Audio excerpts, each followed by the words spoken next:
Assalamualaikum warahmatullahi wabarakatuh. Kami dari kelompok pertama akan mempresentasikan materi terkait sistem komunikasi antara personal mengenai sensasi, persepsi, dan memori. Di sini saya tidak sendiri, saya ditemani oleh teman saya. Saya Muhammad Fauzan Nurifan. Dan di sini saya akan memulainya terlebih dahulu mengenai pengertian komunikasi intrapersonal. Komunikasi intrapribadi atau komunikasi intrapersonal adalah penggunaan bahasa atau pikiran yang terjadi di dalam diri komunikator sendiri antara diri sendiri dengan suatu subjek yang tidak nampak. Seorang individu menjadi pengirim sekaligus penerima pesan, memberikan umpan balik bagi dirinya sendiri dalam proses internal yang berkelanjutan. Komunikasi intrapersonal dapat menjadi pemicu bentuk komunikasi yang lainnya. Menurut Jalaluddin Rahmat, komunikasi intrapersonal adalah suatu proses pengolahan informasi meliputi sensasi, persepsi, memori, dan berpikir. Tipe komunikasi intrapribadi atau intrapersonal sama dengan proses berpikir, yaitu ketika seseorang secara sadar atau sengaja mengirimkan informasi pada dirinya untuk menganalisis sebuah situasi dan mengambil sikap atau keputusan. Nah, contoh komunikasi intrapersonal adalah ketika seseorang ingin membeli es krim di sebuah toko, ia melihat ada banyak pilihan rasa es krim di toko tersebut. Kemudian ia berpikir untuk memutuskan rasa apa yang dia inginkan. Apakah rasa baru atau membeli rasa favoritnya. Nah, mampu berdialog dengan dirinya sendiri menunjukkan bahwa seseorang mampu mengenali dan memahami dirinya sendiri. Ya, baik. Berikutnya mengenai sensasi. Sensasi adalah tahap paling awal dalam penerimaan informasi. Sensasi berasal dari kata sense, artinya alat penyenderaan, yang menghubungkan organisme dengan lingkungannya. Dennis Kohn mengatakan, bila alat-alat indera mengubah informasi menjadi impuls-impuls saraf dengan bahasa yang dipahami komputer, otak, maka terjadilah proses sensasi. Fungsi alat indera dalam menerima informasi dari lingkungan sangat penting. Melalui alat indera, manusia dapat memahami kualitas fisik lingkungannya. Lebih dari itu, melalui alat indera lah manusia memperoleh pengetahuan dan semua kemampuan untuk berinteraksi dengan dunianya. Seorang filsuf bernama John Locke beranggapan bahwa there is nothing in the mind except what first is in the sense. Tidak apa-apa dalam jiwa kita kecuali harus lebih dulu lewat alat indera. Filsuf lain, Berkeley, beranggapan bahwa andaikan kita tidak mempunyai alat indera, dunia ini tidak akan ada.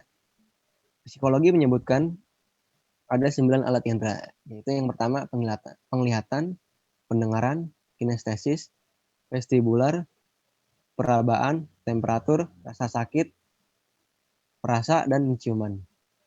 Kata kinestesis pertama kali digunakan oleh Bastian. Berasal dari dua kata Yunani yang bermakna menggerakkan dan sensasi. Dalam berbagai referensi, kata kinestesis kerap kali digunakan secara bergantian dengan propriosepsi. Karena menurut Carrington, propriosepsi mencakup rasa gerak yang secara bersama-sama merasakan terjadinya tegangan, tekanan, kekuatan, dan orientasi tubuh terhadap ruang tanpa melibatkan gerakan apapun. Tes kinestesis yang sifatnya khas memerlukan subjek untuk melakukan tipe-tipe aktivitas sebagai berikut. Yang pertama itu untuk menduplikasikan atau mengasumsikan ruangan, posisi, atau sudut yang diberikan dengan lengan dan kaki.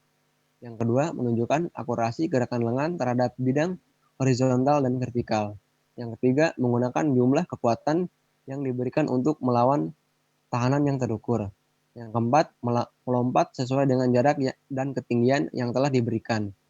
Yang kelima, berjalan di atas jalur tertentu dengan cara khusus. Seorang ahli komunikasi yang bernama Mark Knapp menunjukkan sebuah kerangka kerja yang berguna untuk memahami proses komunikasi intrapersonal. Menurut Knapp, terdapat dua faktor yang mempengaruhi komunikasi intrapersonal, yaitu stimuli internal dan stimuli eksternal. Yang pertama, stimuli internal meliputi motif-motif pribadi, sikap, dan konsep diri.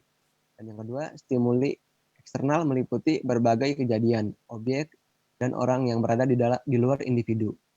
Seorang individu akan membentuk persepsi, perasaan, dan makna penafsiran sebuah kesan yang dibuat tentang dirinya dan sekitarnya pada saat tertentu. Stimuli-stimuli tersebut kemudian ditangkap oleh organ-organ sensor dan mengirimkannya ke otak. Nah, proses ini disebut dengan resepsi. Resepsi ya. Baik, baik, saya akan melanjutkan penjelasan mengenai persepsi. Persepsi adalah pengalaman tentang objek, peristiwa, atau hubungan-hubungan yang diperoleh dengan menyimpulkan informasi dan menafsirkan pesan dan menafsirkan pesan. Persepsi ialah memberikan makna pada stimulus indrawi yang biasa disebut sensori stimuli. Dalam persepsi, ada ditentukan oleh 3 faktor, yakni perhatian, faktor fungsional, dan faktor struktural. Yang pertama, faktor perhatian. Menurut Kenneth A. Anderson, perhatian adalah proses mental ketika stimuli atau rangkaian stimuli menjadi menonjol dalam kesadaran pada saat stimuli lainnya melemah. Nah, dalam faktor perhatian ini ada faktor eksternal dan faktor internal. Yang pertama, faktor eksternal penarik perhatian.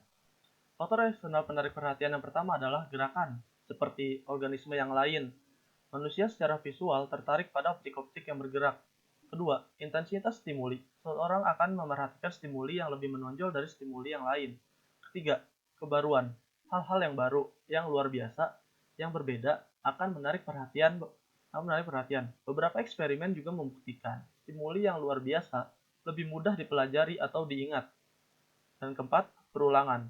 Hal-hal yang disajikan berkali-kali bila disertai dengan sedikit variasi akan menarik perhatian. Kemudian, faktor internal pengaruh perhatian. Apa yang menjadi perhatian seseorang lolos dari perhatian orang lain atau sebaliknya. Ada kecenderungan seseorang melihat apa yang ingin dilihatnya dan mendengar apa yang ingin didengarnya. Perbedaan ini timbul dari faktor-faktor yang ada dalam diri manusia. Contoh, faktor yang mempengaruhi perhatian. Yang pertama ini faktor biologis, itu misalnya rasa lapar. Dalam keadaan lapar, seluruh pikiran didominasi oleh makanan. Karena itu, bagi orang lapar, yang paling menarik perhatiannya adalah makanan.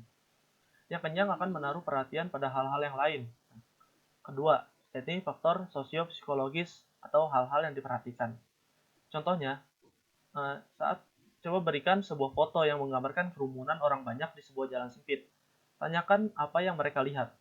Setiap orang akan melaporkan hal yang berbeda, tetapi seorang pun tidak akan dapat melaporkan berapa orang yang terdapat pada gambar itu, kecuali kalau sebelum melihat foto mereka memperoleh pertanyaan itu.